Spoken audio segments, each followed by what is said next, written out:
Arranca con una imagen incómoda.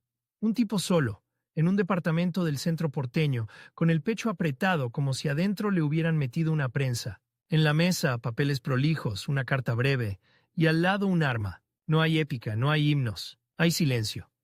Y sin embargo, afuera, en esa Argentina que se llenaba la boca hablando de patria, lo que él había denunciado seguía respirando. Negocios sucios con guantes blancos, ministros con sonrisas de vidrio y una idea asquerosa, pegajosa, que no se limpia ni con jabón, que la corrupción no mata, hasta que mata. Lo más perverso es esto. El hombre que estaba por apretar el gatillo había pasado décadas intentando que otros lo apretaran, pero contra el enemigo correcto. Y lo había hecho con una obsesión casi enfermiza por la evidencia, por la palabra exacta, por el detalle que deja desnudo al ladrón. Si viniste por el político anticorrupción que terminó trágicamente, sí, es él. Si viniste por lo oculto, bancame. Porque lo que no se dice de Lisandro de la Torre no está en un secreto místico.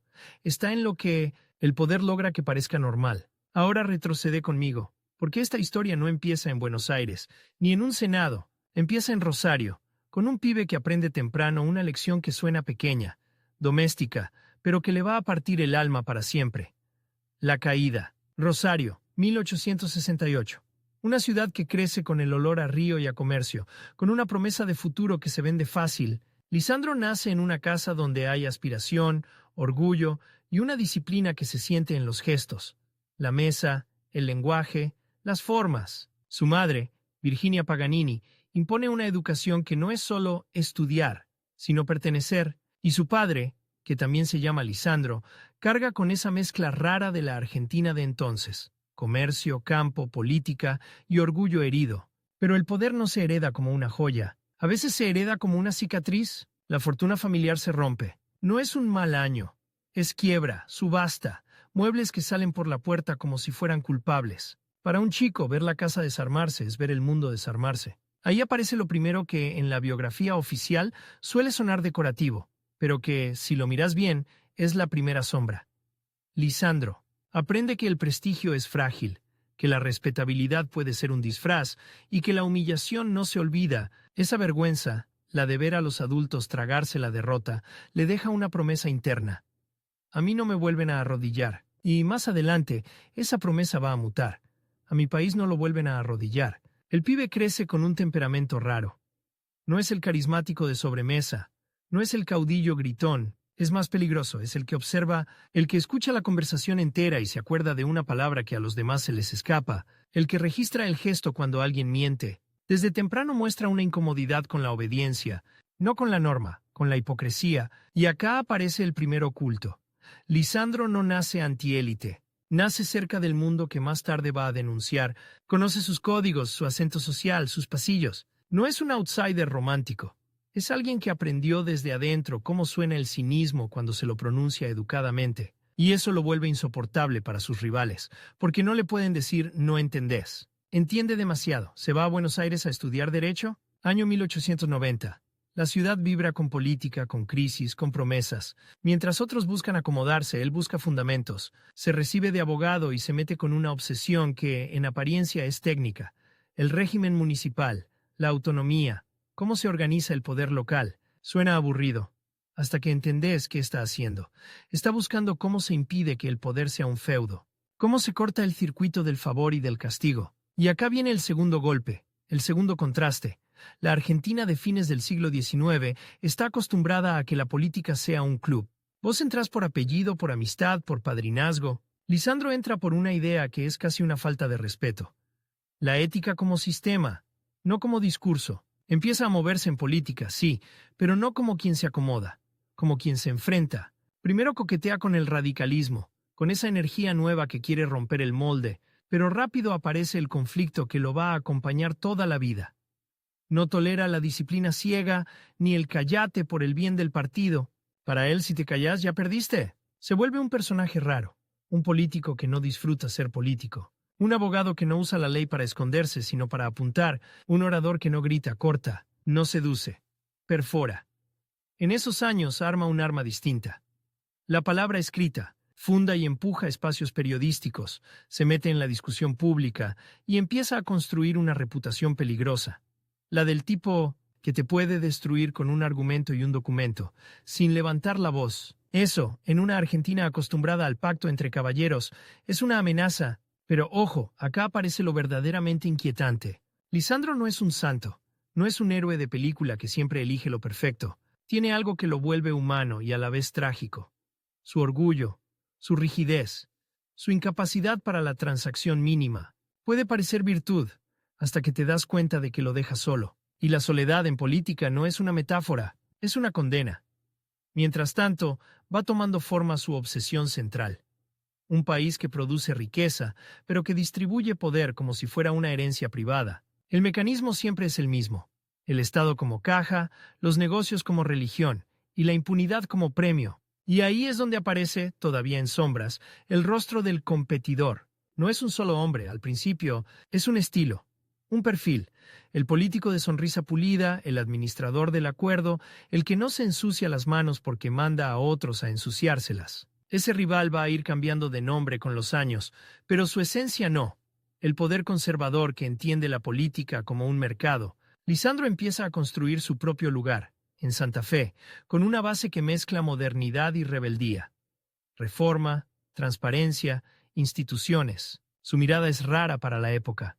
Cree que la democracia no es solo votar, es limitar al poderoso cuando ya ganó. Para muchos eso suena lindo. Para los que mandan suena como una amenaza directa. Y entonces llega una escena que, contada rápido, parece una más de la vida pública, pero que es un anticipo de lo que se viene. Las discusiones internas, las rupturas, los desplazamientos. Lisandro se aleja, vuelve a alejarse. No por capricho, sino porque no tolera la doble moral. Cada vez que huele un arreglo, se le activa algo físico, como si el cuerpo le avisara que ahí hay podredumbre. Acá te tiro un detalle que suele pasar desapercibido, pero que explica mucho. Lisandro escribe, archiva, guarda, no confía en la memoria, confía en el papel. Para él el poder se derrota con pruebas, no con indignación. Mientras otros se sacan fotos con el futuro, él colecciona evidencias contra el presente, y en esa disciplina aparece algo escalofriante. Como si, sin saberlo, estuviera armando un expediente para un juicio que todavía no empezó, porque la Argentina que lo rodea empieza a entrar en una era donde la corrupción no se oculta. Se administra, donde los negocios internacionales se mezclan con el orgullo nacional, donde los pactos se firman con tinta y se pagan con hambre. Lisandro, todavía joven en términos históricos, ya está marcado por una idea fija.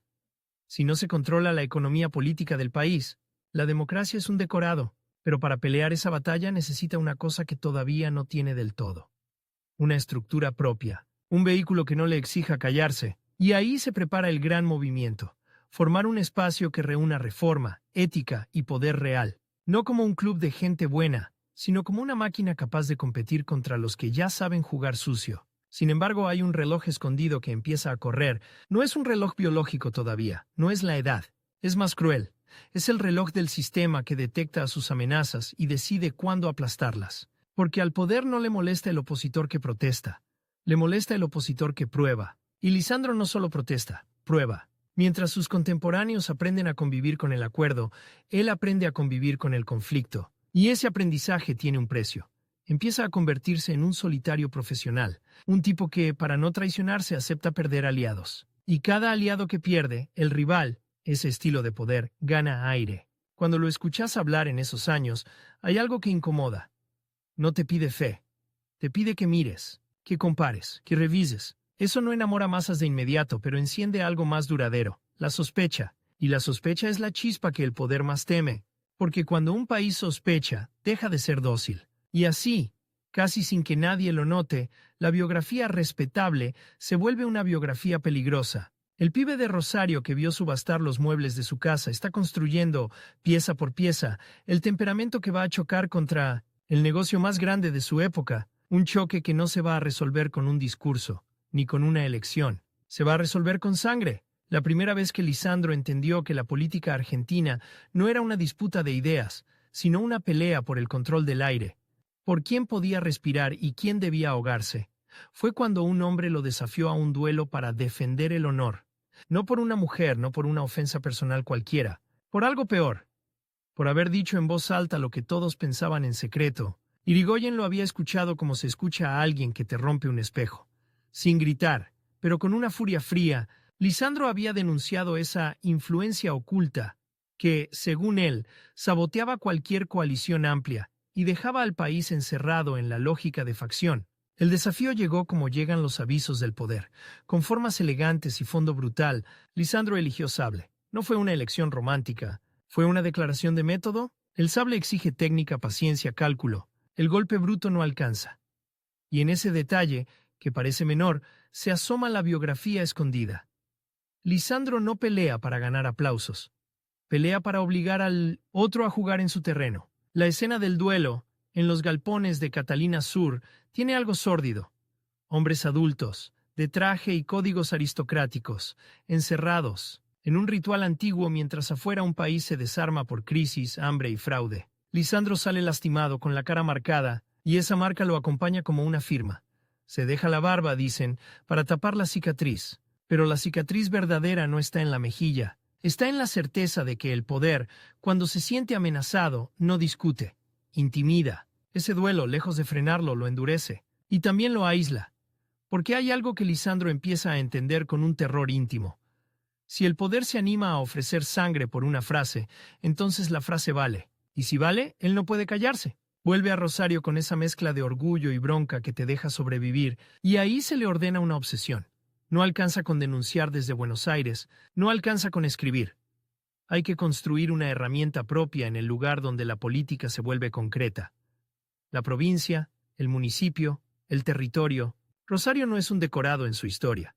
Es el laboratorio, una ciudad con inmigrantes, con comerciantes, con chacareros, con esa pampa gringa que aprendió a trabajar sin pedir permiso, y también una ciudad subestimada por la capital provincial, Santa Fe, con su propia casta de funcionarios, su propia hegemonía. Lisandro olfatea el resentimiento social y lo convierte en programa. Autonomía municipal, educación laica, modernización administrativa y un Estado que no sea un botín. En 1908 funda la Liga del Sur. Suena a partido regional, pero en realidad es un arma política con filo doble. Por un lado, pelea contra el régimen provincial que concentra recursos. Por el otro, ensaya un modelo de república moderna en miniatura. Para Lisandro, el municipalismo no es un capricho académico. Es una forma de quitarle al poder central la posibilidad de comprarte el alma con un subsidio. Y ahí aparece el primer gran reloj, el límite de tiempo que él mismo se impone, aunque no lo diga en voz alta, porque entiende que viene un cambio institucional que puede abrir una puerta o cerrarla para siempre. La ley Sáenz Peña se asoma como una amenaza para el régimen y como una oportunidad para los que creen en reglas. Voto secreto obligatorio, un padrón que promete cortar la manipulación burda. Pero Lisandro sabe algo que muy pocos quieren admitir. La ley no cambia el alma de la política, solo cambia el escenario. El fraude puede mutar, volverse sofisticado, legalista, respetable. Si él no llega a tiempo con una fuerza organizada, la nueva democracia puede nacer ya capturada. Entonces acelera. Trabaja como trabaja alguien que siente que lo persigue una sombra.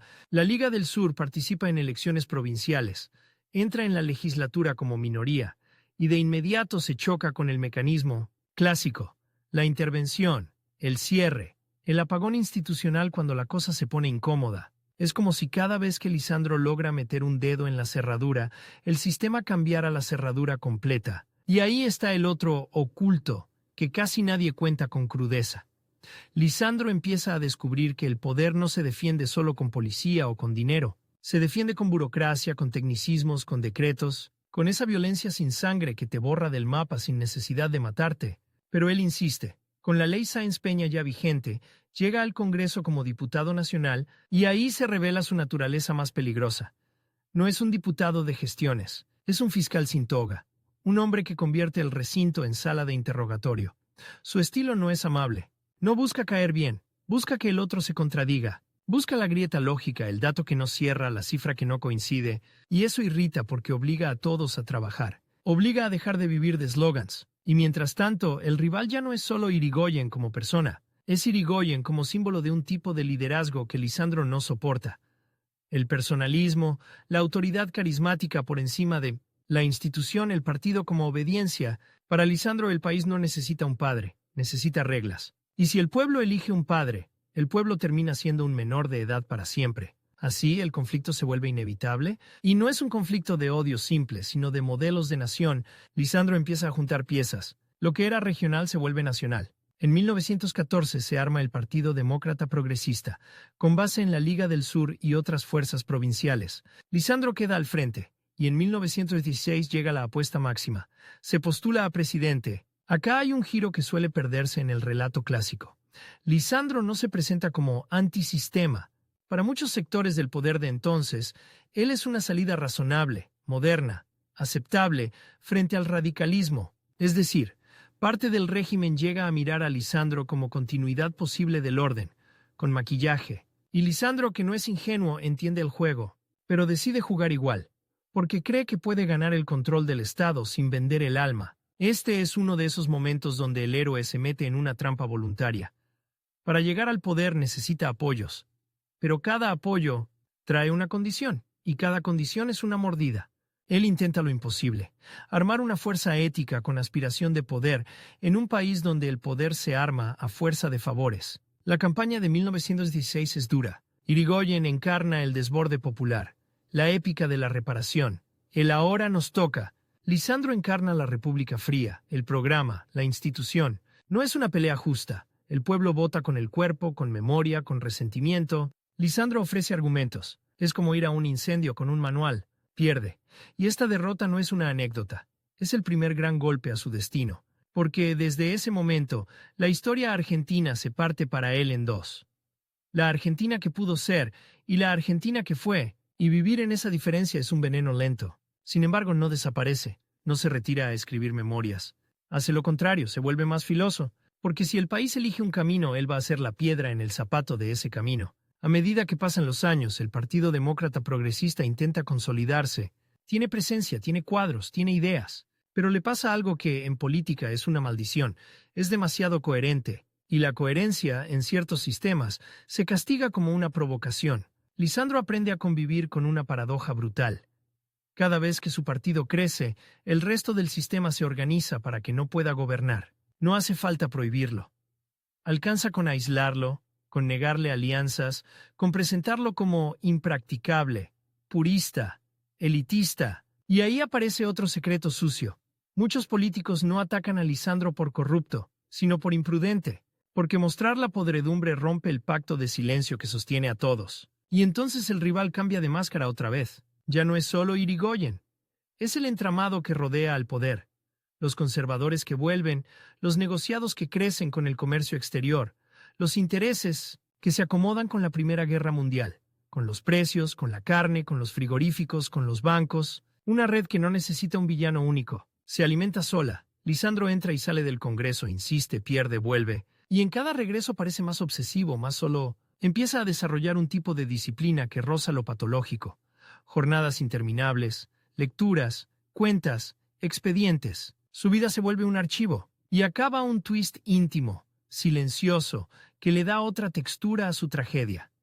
Lisandro empieza a comprender que su enemigo más peligroso no es el rival que lo grita, sino el aliado que lo aplaude y luego lo abandona. Porque el poder no se sostiene solo con los corruptos, se sostiene con los tibios. En la Argentina de las décadas siguientes, los golpes de Estado y las crisis van a ir comiendo las instituciones como termitas. La política se vuelve más cínica, más transaccional, y Lisandro, en vez de adaptarse, se vuelve más rígido. Esa rigidez es su fuerza y su sentencia. Cuando llega la década del 30 y el país entra en la lógica de la llamada década infame, Lisandro siente que todo lo que temía se está cumpliendo. Fraude, pactos, negocios internacionales que se firman como si fueran inevitables. En ese escenario, su figura cambia. De candidato presidenciable pasa a ser el acusador público. Y ahí aparece el nuevo competidor con nombre propio en la escena grande. El poder del Estado aliado con intereses económicos, encarnado en ministros, en gobiernos, en operadores que creen que la Argentina se administra como una estancia. Todavía no llegamos al momento donde el conflicto explota. Pero el aire ya huele a hierro. Lisandro, sin decirlo, vuelve a ponerse un límite de tiempo. Si no los expongo ahora, después no se puede. Porque la impunidad, cuando se consolida, se vuelve cultura, y cuando es cultura ya no necesita esconderse. En este punto de su vida ya no está persiguiendo un cargo. ¿Está persiguiendo una revelación? Quiere que el país vea el mecanismo. Quiere que deje de naturalizarlo. Y para lograr eso, va a tener que hacer lo que nadie quiere hacer: señalar con nombre y apellido a los que firman los papeles, a los que se enriquecen con contratos, a los que se venden como patriotas mientras entregan la economía nacional como si fuera mercancía. El problema es que, cuando haces eso, el reloj ya no corre solo para tu carrera, corre para tu vida. En Buenos Aires, a comienzos de los años 30, el poder tenía un sonido. No era un discurso, era el chasquido de un sello húmedo sobre un papel, el crujido de una puerta de despacho que se cerraba, el murmullo de un acuerdo dicho en confianza. Y Lisandro, ya con el pelo más gris y la paciencia más corta, empezó a escuchar ese sonido como se escucha una rata detrás de una pared. Sabes que está ahí aunque nadie la vea. La Argentina venía de un golpe, de urnas manoseadas, de un país que, de golpe, aprendía a naturalizar lo innombrable. Fraude patriótico, se le decían algunos con una sonrisa. En ese mundo, la honestidad no era una virtud, era una amenaza porque no se negocia. Y Lisandro no solo no negociaba, te mostraba la factura. En 1932 entra al Senado por Santa Fe, y ahí ocurre algo que sus adversarios no terminan de entender hasta demasiado tarde. Lisandro deja de ser un político que busca gobernar, y se convierte en un político que busca revelar. El Senado para él no es un escalón, es un reflector. Su método es obsesivo. No se levanta a improvisar indignación, se levanta con un mapa de relaciones, con números, con rutas comerciales, con nombres de empresas, con fechas. Mientras otros hacen oratoria para la tribuna, él hace cirugía, y eso empieza a doler, porque el negocio grande de esa década tiene un corazón rojo. La carne como exportación, como divisa, como orgullo nacional, y como zona liberada para la trampa. El pacto Roca-Runciman, firmado en 1933, se vende como salvación, asegurar el mercado británico en plena crisis mundial, pero Lisandro lo mira y ve otra cosa. Una mesa donde la Argentina se sienta a negociar con la servilleta en el cuello, lista para hacer comida. Se discuten cuotas, se discuten condiciones, y detrás se discute quién se queda con el margen, quién maneja el cuchillo, quién paga el precio. La sospecha se vuelve certeza cuando Lisandro empieza a tirar de un hilo y el hilo no termina. Frigoríficos extranjeros con peso de trust, protección oficial, funcionarios que actúan como abogados de empresas privadas, y un Estado que parece no distinguir entre interés público y negocio de amigos. Ahí aparece el competidor con cara nítida, el rival central en esta etapa. No un caudillo carismático, sino el Estado administrativo, del régimen conservador, encarnado en ministros que se sientan en el Senado con aire de «yo vine a aclarar todo», mientras su gente ya está moviendo piezas para que nada quede claro. Luis Dujau desde Agricultura, Federico Pinedo desde Hacienda. Dos nombres que para Lisandro no son individuos, son llaves. Si esas llaves abren la puerta, detrás aparece el cuarto entero. Y Lisandro decide una cosa que es, a la vez, valiente y suicida. No los va a insinuar, los va a nombrar. En septiembre de 1934 empieza a denunciar en serio, no como opinión, sino como acusación, y el Senado se convierte en una escena que hoy parece imposible. Sesiones tensas, largas, en las que un senador de oposición logra obligar al Poder Ejecutivo a dar la cara, a explicar, a defenderse, para que se entienda la dimensión del desafío.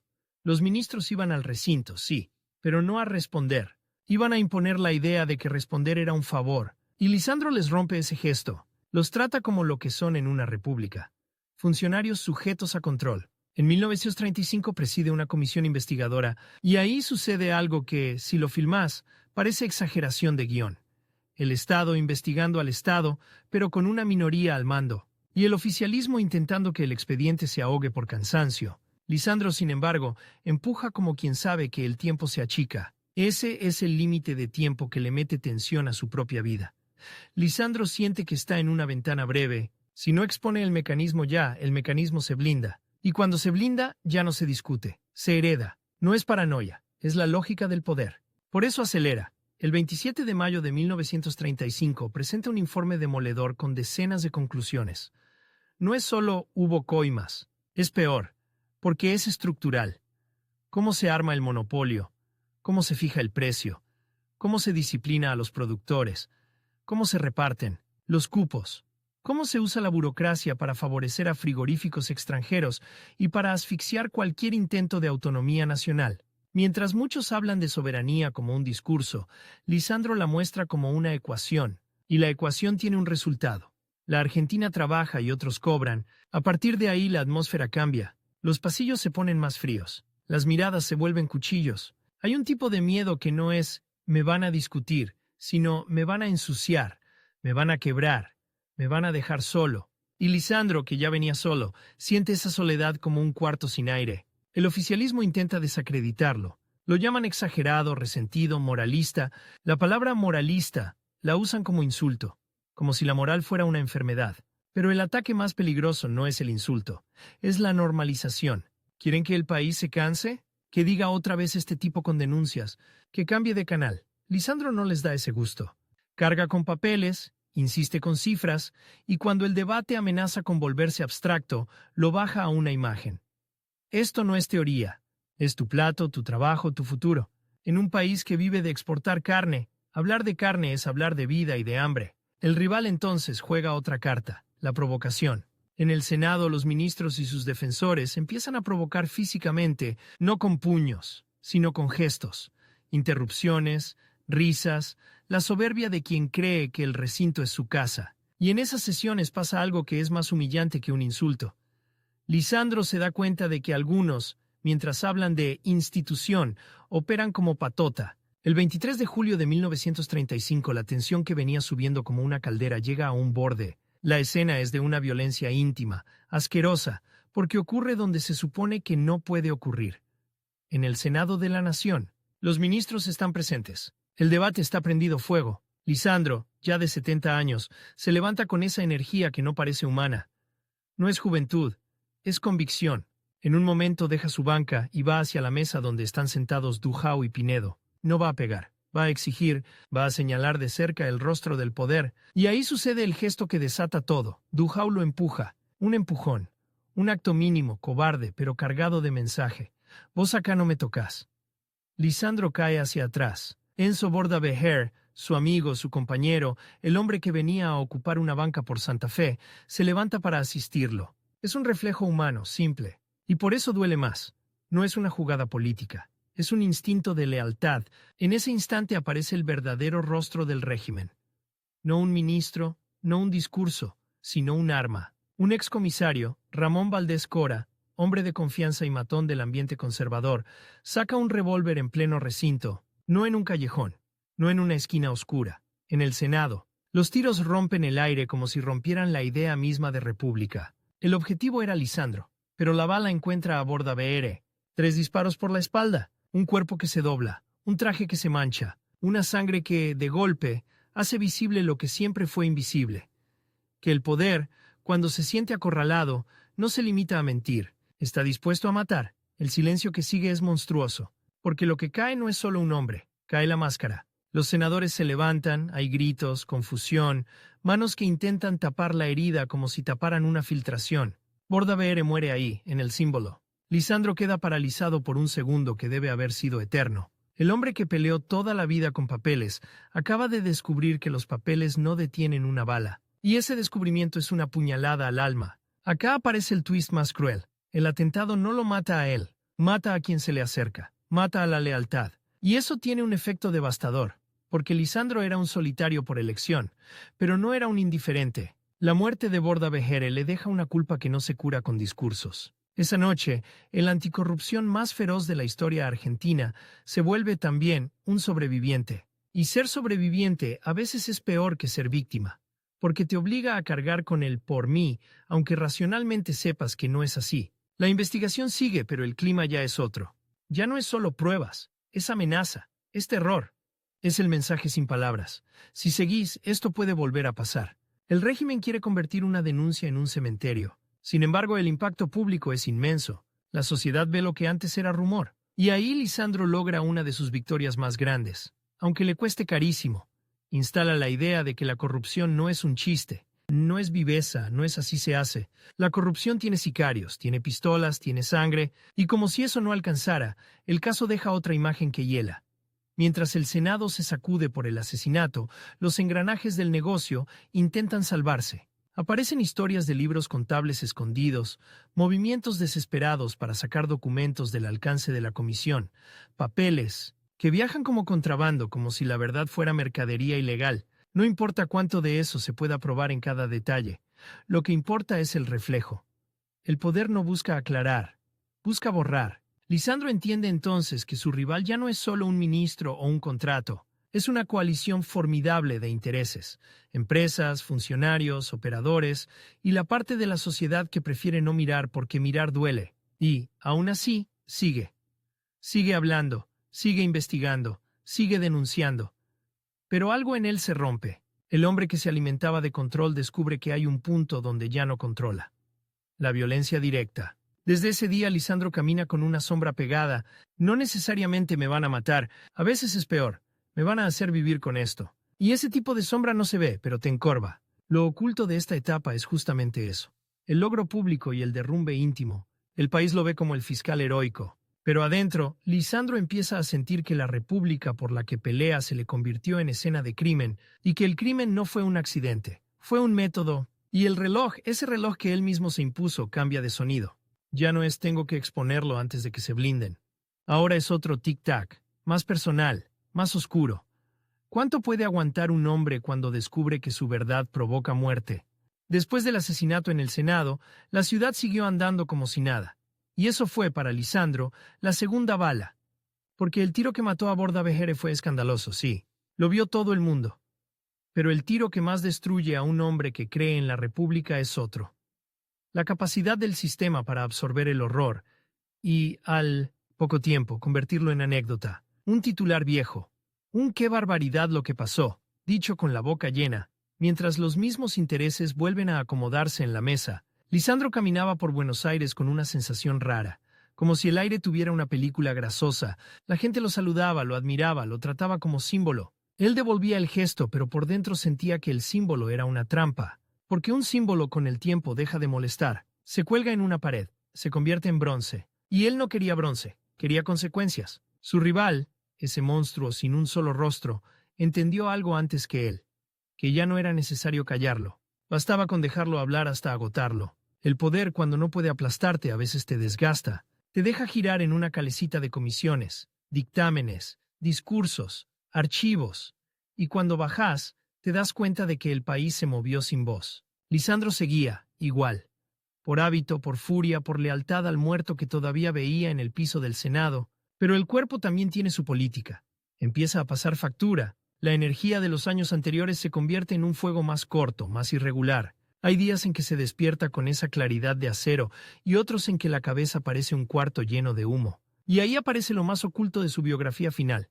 Lisandro no cayó de golpe, se fue deshilachando. En la esfera pública, su figura crece. El hombre que enfrentó a los frigoríficos, el que mostró el pacto, el que dejó al poder al desnudo. Se lo cita, se lo nombra, se lo recuerda. En la esfera privada, en cambio, su vida se achica hasta volverse casi monástica. Papeles, silencio, rutinas y una soledad que ya no es elección sino destino. Su relación con el partido se vuelve tirante. El Partido Demócrata Progresista, que había sido su herramienta, empieza a mostrar el problema de todas las herramientas. Se desgastan, se llenan de manos ajenas. Quieren sobrevivir incluso cuando el fundador quiere pelear. Algunos compañeros le piden moderación, pragmatismo. Hay que negociar. Y esa palabra, negociar, en la boca de un político argentino de los 30, suena como una confesión. Lisandro los mira como si estuvieran hablando otro idioma. Porque para él, negociar en ese contexto era aceptar el chantaje moral. Cállate un poco y te dejamos existir. Él no había construido su vida para existir. La había construido para decir, el clima del país no ayuda. El fraude sigue, la década infame se endurece, y la política se llena de un cinismo que se disfraza de realismo. No se puede, es lo que hay, no conviene agitar, la gente no quiere líos. La frase más venenosa de todas, deja eso, ya pasó. Lisandro no podía dejarlo, porque para él no había pasado. Estaba pasando, y esa diferencia entre la percepción del tiempo es crucial. El país quería avanzar, aunque fuera sobre barro. Él quería frenar para limpiar el barro. Y cuando frenas a una multitud, la multitud se enoja con vos, no con el barro. Empieza entonces una etapa en la que su principal adversario ya no es solo el poder organizado, sino el cansancio social. La apatía como forma superior de corrupción es mejor no saber, porque si no sabes no te indigna, y si no te indigna no actúas, y si no actúas el sistema descansa. Lisandro lo ve y se desespera. Se obsesiona aún más con dejar registro, con escribir, con ordenar expedientes, con hablar en el Senado como si cada intervención fuera un mensaje en una botella para un futuro que tal vez lo entienda. Es un gesto trágico. El presente le da la espalda. Entonces él habla para un país que todavía no existe. En ese tiempo, también empieza a aparecer una sensación íntima de encierro, como si todo lo que había hecho no hubiera alcanzado. La muerte de Borda Bere, lejos de funcionar como punto de quiebre institucional, termina siendo un episodio más en una Argentina que colecciona episodios, y él, que necesitaba que el crimen abriera una puerta, descubre que el crimen cerró otra, la puerta de su esperanza. Hay un momento, no está en los manuales, pero se siente cuando lees su trayectoria, en el que Lisandro deja de pelear con la expectativa de ganar y empieza a pelear por la pureza de la pelea. Eso es peligrosísimo, porque cuando la victoria deja de ser posible, la única forma de no quebrarte es convertir la batalla en identidad. Y si la batalla es tu identidad, ¿qué sos cuando la batalla termina? A fines de los 30 su salud emocional se degrada, no es solo tristeza. Es algo más parecido a una fatiga moral profunda, una depresión que no se enuncia con esa palabra, porque en esa época no se hablaba así. Se hablaba de melancolía, de agotamiento, pero lo que tenía adentro era un desgaste de sentido. Y el rival lo sabía. Ese rival que ya había mostrado que podía meter un arma en el Senado, ahora no necesitaba disparar. Bastaba con seguir siendo impune. Bastaba con seguir respirando. Lisandro mira alrededor y ve a los mismos mecanismos reaparecer bajo otros nombres. Contratos, concesiones, favoritismos, la colonización del Estado por intereses privados. Ve también algo que le resulta casi insoportable. Gente bien intencionada que lo admira, pero se limita a admirarlo. Le dicen ¡qué valiente!, como si la valentía fuera un espectáculo y no un llamado a actuar. La valentía como consumo. Esa es una de las náuseas más fuertes de su final. Se va quedando sin aliados íntimos, algunos mueren, otros se alejan, otros se adaptan. Su vida personal, que nunca fue exuberante, se vuelve todavía más austera, y en esa austeridad aparece un detalle significativo. Empieza a ordenar su mundo como quien se prepara para irse. No con nostalgia, sino con una calma mecánica. Acá viene el twist final, el más incómodo, el que deja la historia en carne viva. Lisandro, el anticorrupción, no muere por una bala de sus enemigos, muere por una decisión propia. El 5 de enero de 1939, en su departamento de Buenos Aires, se suicida. La escena es seca, sin espectáculo, una carta, un disparo. Un hombre que, habiendo señalado la podredumbre de su tiempo, termina creyendo o sintiendo que no puede respirar en ese mismo tiempo. Y la pregunta que queda flotando es un ácido. ¿Fue derrota o fue otra forma de acusación? Porque si lo miras con frialdad, su muerte funciona como un gesto final de control. Él decide el final antes de que el sistema lo termine de triturar. Pero si lo miras con humanidad, su muerte es la prueba más brutal de que el poder no siempre te mata en la calle. A veces te mata, por dentro, lentamente, hasta que vos mismo haces el trabajo sucio. Eso es lo que rara vez se dice en voz alta, que la corrupción no solo roba plata, roba futuro, roba confianza, roba sentido. Y cuando roba sentido, deja a las personas sin suelo. La Argentina lo llora, sí. Los diarios escriben, los políticos dan discursos, y ahí aparece, otra vez, el mecanismo más repugnante. El sistema es capaz de rendirle homenaje a un hombre, para no hacer nada con lo que ese hombre denunció. El homenaje como anestesia, pero la historia no es tan cínica como quisiera el poder, porque hay herencias que no se pueden controlar. Lisandro deja una forma de hacer política que no depende del carisma, sino del método. Investigar, exponer, documentar, sostener la acusación con pruebas. Deja una vara moral que incomoda incluso a quienes no lo siguen. Y deja, sobre todo, un espejo. Cada generación que lo mira se pregunta si hoy está repitiendo lo que él denunció. Su legado no es un partido. Los partidos cambian. Su legado es una pregunta que te persigue. ¿Qué tan caro es decir la verdad cuando la verdad amenaza un negocio? Y acá aparece el último contraste, el que le da sentido a todo el recorrido. Lisandro no fue el tipo que no entendía la política por idealista. Fue el tipo que la entendió demasiado, y por eso no pudo tolerarla cuando se volvió un mercado de silencios. Lo oculto de su biografía no es un secreto conspirativo, es una intimidad oscura. que su combate no era solo contra ministros o frigoríficos, sino contra una cultura que premia al vivo y castiga al íntegro, contra un país que a veces admira la honestidad pero no la elige, y él, sin quererlo, se transformó en un test de carácter colectivo. Su rival, ese competidor difuso, la impunidad organizada, ganó la partida inmediata, porque siguió respirando después de su muerte. Pero perdió algo más profundo. Quedó expuesto, quedó nombrado. Y cuando algo queda nombrado ya no puede fingir inocencia total. Años después muchos van a usar su nombre como bandera, algunos con sinceridad, otros para lavarse la cara. Pero su historia se resiste al bronce porque tiene sangre y tiene desesperación, y porque termina con una pregunta que duele demasiado, como para colgarla en una pared. Si un hombre que dedicó su vida a limpiar la República se sintió tan solo que apretó un gatillo, contra sí mismo, ¿qué nos dice eso del país que lo rodeó? Quizás por eso Lisandro de la Torre sigue siendo incómodo, porque no ofrece un final heroico que tranquiliza, ofrece un final que acusa, un final que te obliga a elegir. O lo convertís en estatua, o aceptás que su historia es un espejo, y que el espejo todavía refleja, y si hoy alguien te dice, la corrupción es parte del juego, acórdate de esa imagen que da asco, y que justamente por eso no se olvida. Un recinto honorable, alfombras, trajes, discursos, y un cuerpo desangrándose porque la verdad se volvió intolerable. Ahí está el corazón de esta historia.